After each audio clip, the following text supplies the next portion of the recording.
Desde niño me he sentido atraído por la idea de poder presenciar los restos que dejara el apocalipsis, por alguna razón inexplicable.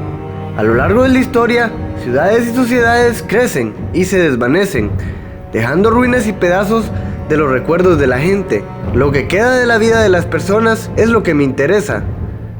Pero avanzando más allá, ¿qué tal si te dijera que hay un lugar en el mundo parecido a Silent Hill? Sí, a ese mundo inhóspito que muchos tuvimos la dicha de ver y sentir detrás de una pantalla cuando jugábamos con la PC o con la PlayStation.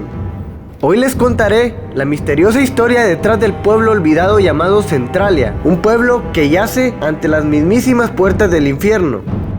En la región del carbón de los montes Apalaches de Pensilvania, en el noreste de Estados Unidos, ahí se encuentra Centralia, o más bien lo que queda de esta población, que un día fue una próspera comunidad minera y terminó convertida en un pueblo fantasma, en cuyo subsuelo arde un infierno a más de 700 grados centígrados. Fue precisamente el carbón el que dio lugar a la fundación del pueblo a mediados del siglo XIX, y fue entonces que un fatídico día, un fuego subterráneo, iniciado de forma accidental hace más de 50 años, cerca de una mina de carbón abandonada, el fuego acabó extendiéndose por el subsuelo del pueblo, obligando a trasladar a más de 1,200 personas a otro pueblo cercano llamado Chamoquín. El periodista David Deckoff, quien empezó a escribir sobre el incendio en 1976, cuando trabajaba en un pequeño diario local de la cercanía de Chamoquín, es el que nos brindará la información sobre este extraño pueblo. Él incluso escribió un libro sobre el siniestro, el cual les dejaré en la descripción del video. Fue a unos metros del cementerio de Centralia, en donde en mayo de 1962, unos bomberos quemaban basura en un vertedero, prendieron sin querer una veta de carbón expuesta, originando un fuego subterráneo que más de 5 décadas después todavía no ha podido ser extinguido. Con los años, el incendio se ha ido extendiendo poco a poco, quemando las abundantes reservas de carbón que quedan en las galerías de las minas abandonadas que se encuentran en el subsuelo de la población. Hasta el día de hoy en Centralia todavía se ve salir a la superficie el oscuro humo del fuego subterráneo, que se cree podría seguir ardiendo durante 200 años más. Y es que toda tragedia del alcance de esta calamidad tiene su origen, y es que en la localidad se cuenta una historia sombría acerca del principio del final de Centralia. Esta leyenda local asegura que el trágico destino de Centralia fue consecuencia de una maldición que un padre de la Iglesia Católica lanzó sobre la población a mediados del siglo XIX.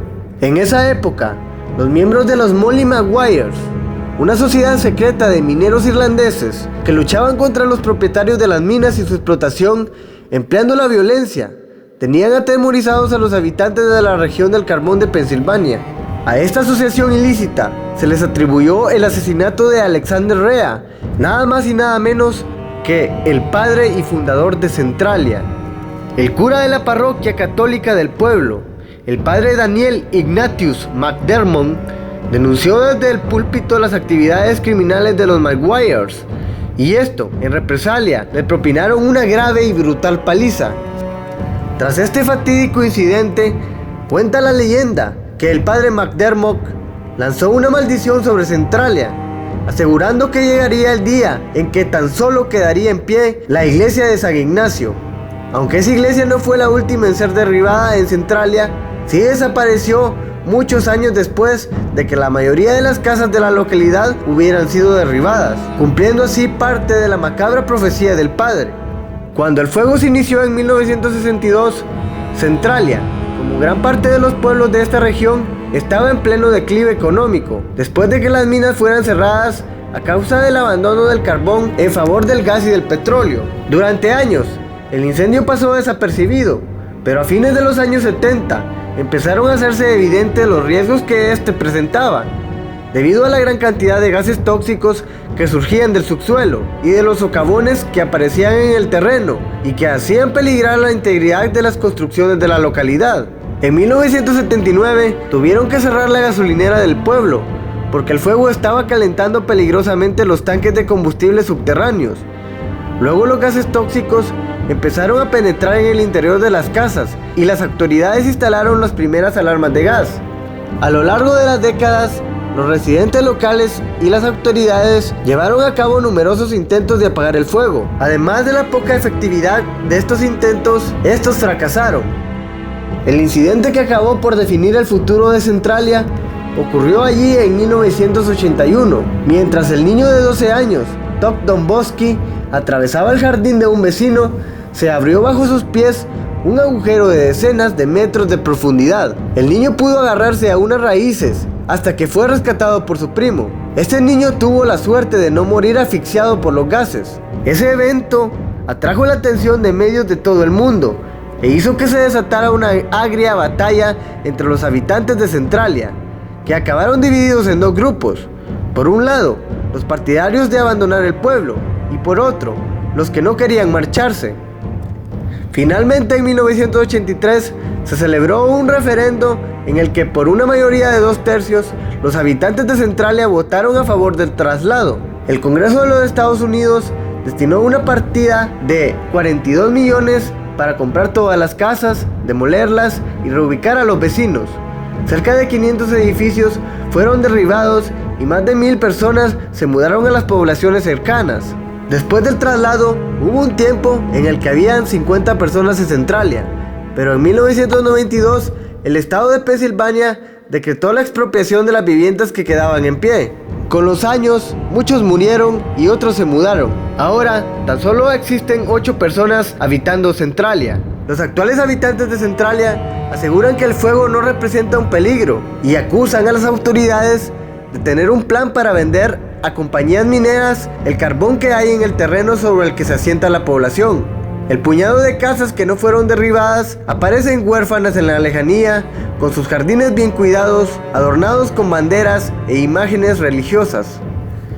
En una de ellas vivía Harold Mervyn, cuya familia llegó a Centralia hace más de un siglo y que continúa con la batalla legal contra el traslado que iniciaron sus padres, ahora ya fallecidos, hace más de 30 años. Tom Hinoski es otro de los vecinos del pueblo que también se niega a mudarse. Por último, quiero darles la opinión de este afamado periodista que ha consagrado buena parte de su carrera a escribir sobre Centralia, acerca del interés que este lugar ha despertado a lo largo de las últimas décadas. Interés que ha despertado en muchos curiosos, los cuales llegan a Centralia a hacer grafitis y a tomar fotografías. Al final, esta es la historia de un pueblo que tiene que hacer frente a una catástrofe medioambiental y que intenta en vano mantener viva una comunidad. Esta historia es mencionada por gente de todo el mundo, aunque se trate de una historia con un final triste e inspire terror y pesadillas en la cabeza de muchos. Bueno, mis queridos y conocedores amigos, esto es todo por hoy. Si les gustó o aprendieron algo nuevo, denle like al video y compártanlo con sus amigos. No se les olvide que en este canal aceptamos sugerencias sobre algún tema de investigación que les interese. Pueden dejarlo en la caja de comentarios. Además, también pueden dejar sus opiniones y debates sobre este video. Se despide su amigo Betoed. Un abrazo y comparte el conocimiento.